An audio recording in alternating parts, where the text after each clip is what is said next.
प्यारे छात्रों, आइए फिर से विचार करते हैं एक नए टॉपिक पर। जैसे कि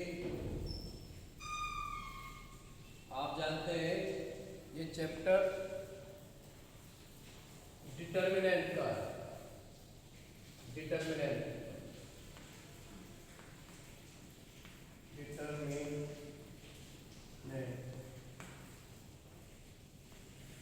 ठीक है। तो टॉपिक है आज का हमारा त्रिभुज का क्षेत्रफल ज्ञात करना। अब देखिए हम त्रिभुज का क्षेत्रफल मैट्रिक्स की सहायता से कैसे ज्ञात कर सकते हैं। आपको मालूम है कि त्रिभुज का क्षेत्रफल, जैसे अगर मान लीजिए कोई त्रिभुज है ए बी सी, यदि इसके शीर्ष के निर्देशांक अर्थात ए बी सी के निर्देशांक x1 y1 x2 y2 और x3 y3 है, तो हाई स्कूल में आपने पढ़ा था कि इसका जो क्षेत्रफल होता है डेल्टा इज इक्वल टू कितना होता है 1/2 into x1 y2 minus y3 plus x2 into y3 minus y1 plus x3 into y1 minus y2।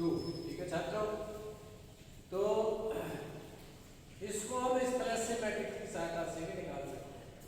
और उसके लिए फार्मूला है आपका ये त्रिभुज का क्षेत्रफल अर्थात del is equal to 1/2 x1 y1।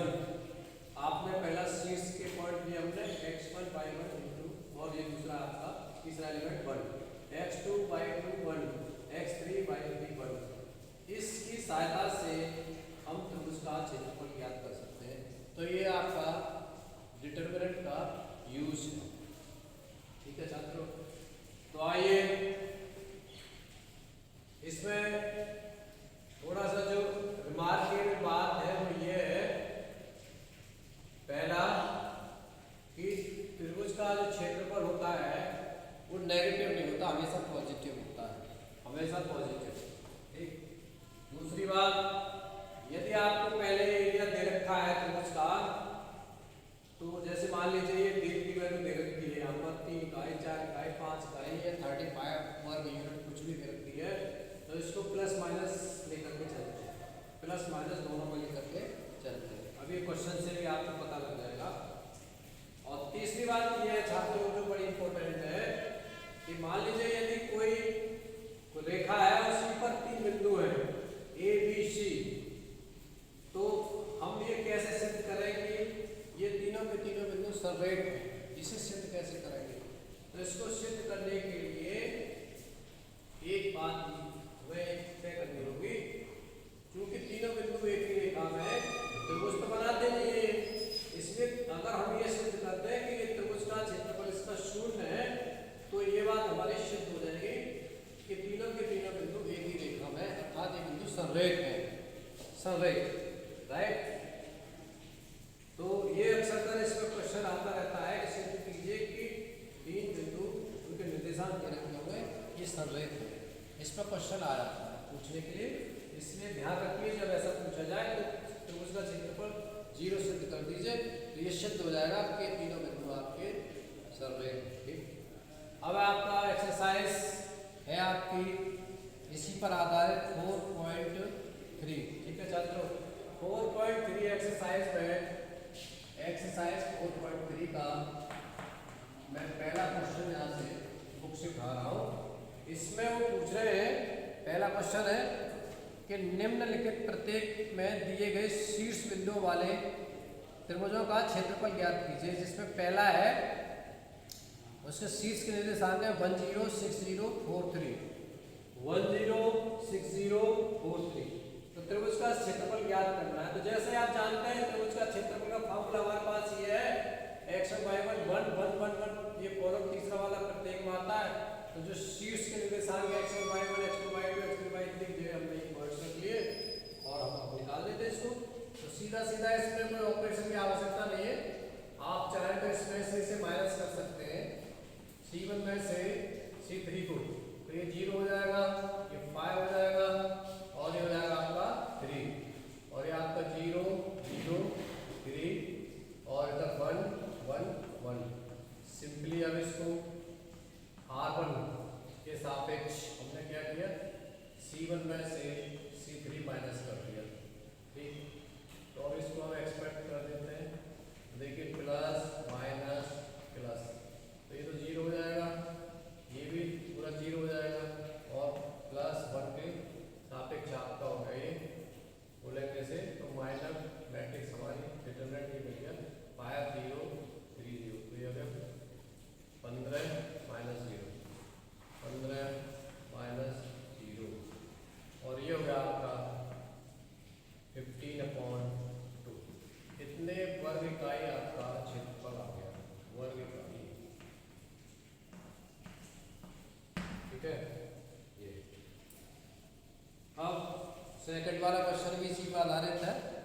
Second वाले क्वेश्चन में संरेख पूछ रहे हैं, त्रिभुज का क्षेत्रफल आपको 0 सिद्ध करना है, उसे आप कर लीजिएगा। Question number question number third में पूछ रहे हैं प्रत्येक में k का मान ज्ञात कीजिए यदि त्रिभुजों का क्षेत्रफल 4 वर्ग इकाई है या शीर्ष बिंदु निम्नलिखित है। तो पहला केस मैंने लिया है फर्स्ट,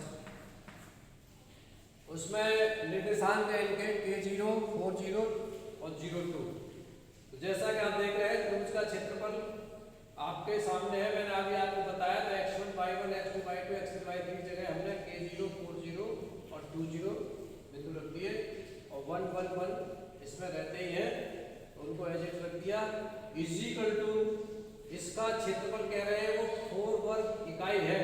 जैसे मैंने आपको बताया था टिप्पणी के अंतर्गत कि जब क्षेत्रफल दिया होता है तो ऐसी स्थिति में उस क्षेत्रफल को प्लस और माइनस दोनों में कंसीडर किया जाता है, तो इसलिए मैंने इसको प्लस माइनस यहाँ पर 4 लिखा है। ठीक है, आइए इसको एक्सपेंड कर देते हैं। तो ये हो गया आपका 1/2 और ये हुआ आपका k इंटू, देखिए इसको कॉलम वाइज और रो वाइज मैंने इसको बंद किया, तो ये आ गई स्थिति आपकी 0 - 2 0 - 2 -0 के साथ पूरा 0 हो जाएगा +1 और ये हो जाएगा आपका 8 - 0 ठीक है, इक्वल टू +-4 और देखिए 2 को हम इधर भेज देंगे राइट हैंड साइड को और अंदर हो जाएगा आपका -2k +8 इक्वल टू +-8। एक बार प्लस लेंगे, इसे सॉल्व करेंगे, जब एक बार प्लस लेंगे एक बार माइनस। जब आपने प्लस लिया तो ये हो जाएगा 2k + 8 इक्वल टू 8। 8 से 8 कैंसिल हो जाएगा, -2k इक्वल टू 0 हो जाएगा। क्या मिलेगा यहाँ से -2k equal to 0, k equal to मिला आपको 0। एक तो k की वैल्यू आपको 0, ठीक है। अब -4 लेंगे, -4 सेकंड केस, तो माइनस लिया आपने तो कितना हो जाएगा ये आपका -2k + 8 इक्वल टू -4, ठीक है, -8 ये हो, तो ये हो गया आपका -2k इक्वल टू -16 या से k इक्वल टू मिला। इस प्रकार से k की दो वैल्यू मिली आपको 0 और 8, ठीक है, दो वैल्यू मिली। तो ये था आपका क्वेश्चन नंबर 3 का फर्स्ट पार्ट। अब बात करते हैं क्वेश्चन नंबर 4 की। सारे पार्ट एक जैसे, इसका भी मैंने फर्स्ट ही ले लिया है। क्वेश्चन नंबर 4 में पूछ रहे हैं वो सड़कों का प्रयोग करके 1 पॉइंट से रखे उन्होंने 1 2 और 3 6 को मिलाने वाली रेखा का समीकरण ज्ञात कीजिए। देखिए कोऑर्डिनेट ज्योमेट्री के अंतर्गत जब आप पढ़ते थे तो वहाँ पे दो बिंदुओं से जाने वाली रेखा का समीकरण निकाला करते थे और उसके लिए आपके पास एक फार्मूला भी था y - y1 = y2 - y1 / x2 - x1 × x - x1, इससे निकाला करते थे ना। लेकिन हमें तो सारणिक के द्वारा निकालना है दो बिंदुओं से जाने वाली रेखा का समीकरण, तो बड़ा आसान है, फार्मूला आपके पास में है। तो मान लीजिए हमने एक बिंदु और उस रेखा पर मान लिया xy, दो बिंदुओं से जाने वाली रेखा है नहीं, इसमें एक बिंदु मान लिया, एक बिंदु A है आपका, इसके निर्देशांक दे रखे 1 2, दूसरा बिंदु B है, इसके निर्देशांक 3 6 दे रखे हैं और तीसरा निर्देशांक हमने C बिंदु मान लिया, इसके निर्देशांक मान लिए xy, ठीक है। अब चूंकि तीनों के तीनों बिंदु आपके एक ही रेखा पर स्थित है, लिहाजा ये त्रिभुज तो बनाते नहीं है। तो त्रिभुज नहीं बनाते इसका मतलब है कि इन तीनों बिंदुओं से बनने वाले त्रिभुज का क्षेत्रफल कितना होगा, 0 होगा। जब त्रिभुज ही नहीं बनाते तो क्षेत्रफल ही क्या होगा, 0 होगा। तो तीनों बिंदु संरेख हो गए। अभी मैंने संरेख होने के लिए आपको बताया भी था कैसे सिद्ध करते हैं कि तीनों बिंदु संरेख है, त्रिभुज का क्षेत्रफल 0 के बराबर शो कर दीजिए, सिद्ध हो जाता है कि त्रिभुज संरेख है।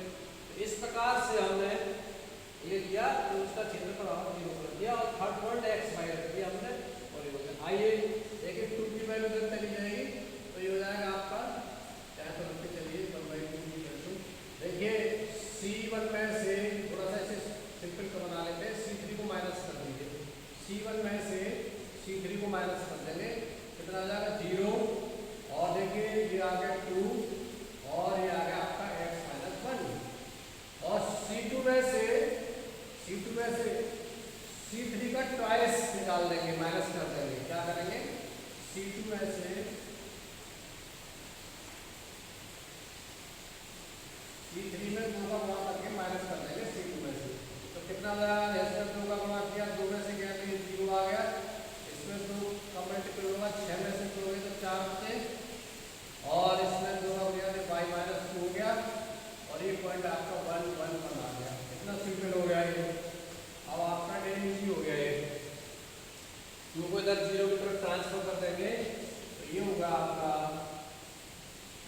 और इसे एक्सपेंड कर देते हैं प्लस माइनस प्लस तो देखिए तो 0 आ जाएगा 0 - 0 प्लस 1 और 1 के सापेक्ष है आपका 2 इंटू y - 2 इस 2 का ऐसे मल्टीपल होगा तो 2y - 4 हो गया ये 2y - 4 और माइनस ये हो गया आपका 4 का ऐसे मल्टीपल होगा तो 4x - 4 कितना हो जाएगा 4x माइनस का जो 4 है वो प्लस का 4 हो जाएगा ठीक है इक्वल टू 0 ये आया आपका रिजल्ट क्या रिजल्ट आया आपका 2y देखिए 4 से 4 कैंसिल हो गया तो 2y इक्वल टू 4x आ गया 2y इक्वल टू 4x और हाफ ये आ गया आपका y इक्वल टू 2x ये दोनों बिंदुओं से जाने वाली रेखा का समीकरण ये है आपका ठीक है छात्रों तो ये था आपका